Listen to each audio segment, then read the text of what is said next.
मौला अली का एक फैसला।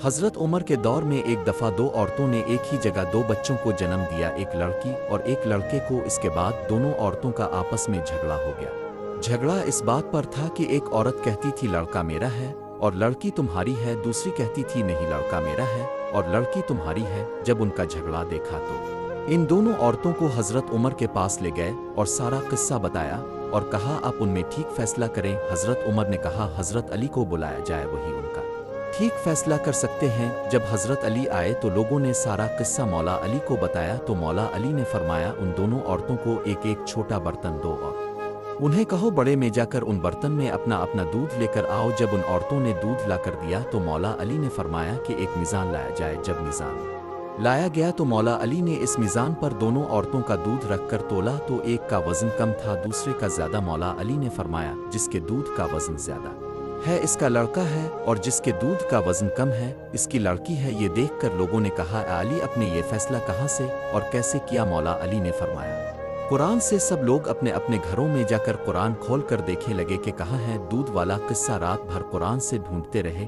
जब किसी को कुछ भी ना मिला तो सुबह सब लोग मस्जिद में जमा हो गए और जब मौला अली मस्जिद में आए तो लोगों ने कहा अली अपने तो कहा था कल वाला फैसला अपने कुरान से किया है, मगर हम सब ने सारी रात कुरान से ढूंढा मगर हमें कुछ नहीं मिला। मौला अली ने फरमाया क्या कुरान में तुमने वो आयत नहीं पढ़ी कि मर्दों का हिस्सा औरतों से दुगना होता है? सब ने कहा हाँ ये आयत तो है। मौला अली ने फरमाया इसी आयत से ही तो मैंने वो फैसला किया था। सुभान अल्लाह।